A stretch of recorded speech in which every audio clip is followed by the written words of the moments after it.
Thank you po, sir. Bago naman po natin pakinggan ang mensahe ng iba pang mga leader mula sa iba't ibang barangay, hayaan po muna nating mapakinggan at may update tayo ng ating congressman kaugnay sa nangyaring hearing sa Congress kahapon.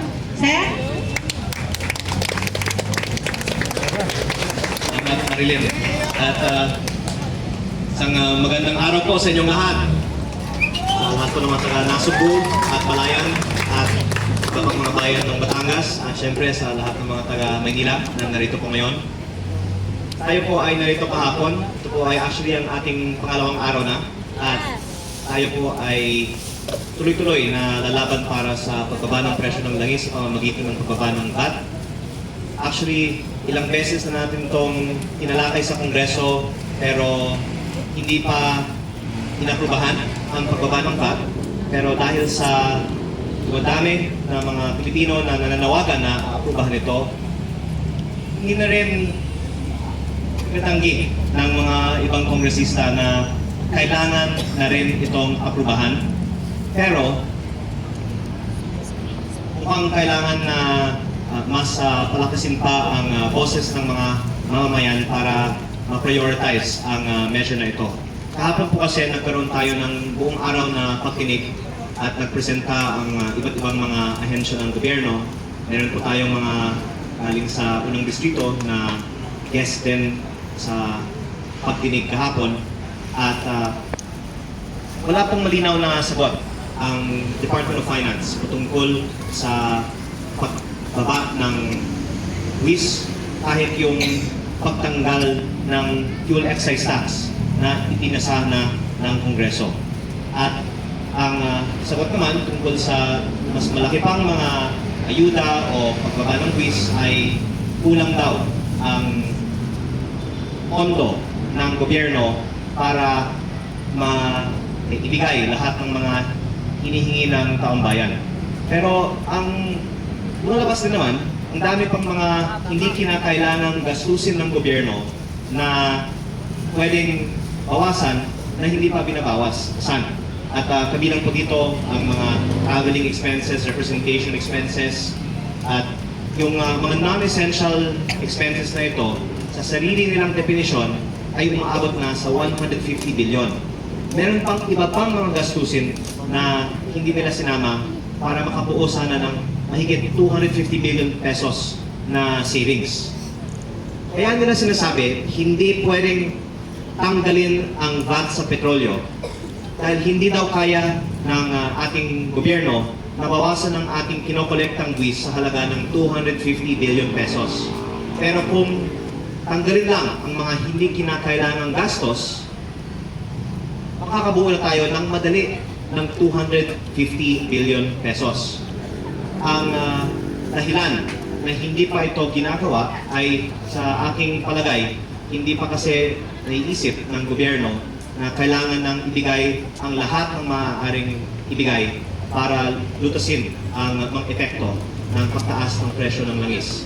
Kaya tayo nandito ngayon, taga-unang distrito man, nandito tayo sa Maynila para sana makita ng iba pang mga kababayan natin na may clamor na para lutasin ang mga epekto ng pagtaas ng presyo ng langis. At kapag pati ang mga taga-Maynila at iba pang mga distrito ay mananawagan din para dito, sa tingin ko hindi na mai-ignore ng ating gobyerno ang pangangailangan ng mas malaki pang aksyon para ibaba ang presyo ng langis. Kayo po, mga taga-unang distrito, ay gumagawa ng isang napakalaking tulong para sa hindi lang sarili nating mga bayan, kung hindi para sa buong bansa. At sana makatulungan ito dahil it's a very solvable problem. Alam po natin ang solusyon. Inaamin na nga ng gobyerno na magagawa ito.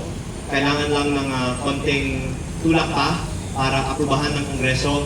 At dahil sa unang hakbang na ginagawa ngayon ng unang distrito ng Batangas, naniniwala po ako na magtatagumpay po tayo at maibaba natin ang presyo ng langis. At sa parte ko naman, hindi tayo titigil hanggang aaprubahan ng Kongreso at ibaba ang presyo ng langis. Maraming salamat po. At maraming salamat din po kay Mayor, kay Konsehala, sa lahat ng mga ibang opisyal na narito. Siyempre, sa inyo ma'am, sa inyong pag-organize nito. Salamat po. Thank you po, Congressman. Maraming salamat po. Sabi nga ni Congressman, isang malaking kasaysayan ang ginagawang ito ng taga-unang distrito ng Batangas. Kumbaga sa apoy, tayo po ang tagapagpalingas ng apoy na kailangan sindihan ng tuloy-tuloy upang ang mga nakaupo sa gobyernong yan ay mamulat at makita nila na kailangan nilang umaksyon. Hindi lang naman ang taga-unang distrito ang may problema sa krisis sa industriya ng langis, kundi ang mamamayan ng Pilipinas. Kaya napakalaki, makasaysayan ang ating ginagawa. Kulang pa, kaya asahan natin ang dapat na maging handa. Sunod-sunod pang mga araw o mas malaki pang bulto ng mamamayan ng unang distrito at hagipin na rin natin ang lahat para tumungo dito sa Kamaynilaan upang maobliga, upang mapwersa ang gobyerno na umaksyon sa problemang nararanasan natin. Ano po? Kaya napakalaking bagay, meron tayong congressman na handang tumulong sa mga mamamayang kagaya natin. Kaya maraming salamat po sa inyo. Ano po? Ang susunod naman po natin, tagapagsalita.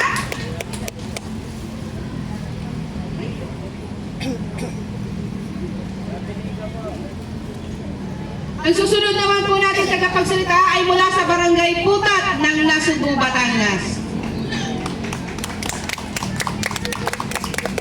Personal langis! Ibaba! Ibaba! Ibaba! Ibaba! Personal langis! Magandang araw po sa ating lahat. Sa atin pong kagagalan na Congressman Leandro Ligarda Lisbiste, sa atin pong Mayor, magandang araw po. Sa atin pong Konsehal Ayen, sa dalawa pong ex-konsehal, si Konsehal Cabral, si Konsehal Dennis, magandang araw po. Kami po na buong samahan ng Barangay Putat ay sumasama sa ating ipaglalaban na maibaba po ang presyo ng langis para po sa ating mahirap na mamamayan. Tayo po ay magsama-sama upang maisulong natin na ibaba po ang lahat ng bat at ang presyo ng langis.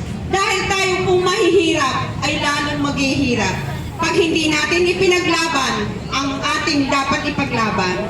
Sa araw na ito po ay araw ng kagitingan. Kaya tayong magigiting na Batanggenyo ay lumaban upang may sulong ang ating ipaglalaban na pagbaba ng presyo ng langis. Yun lamang po, maraming salamat.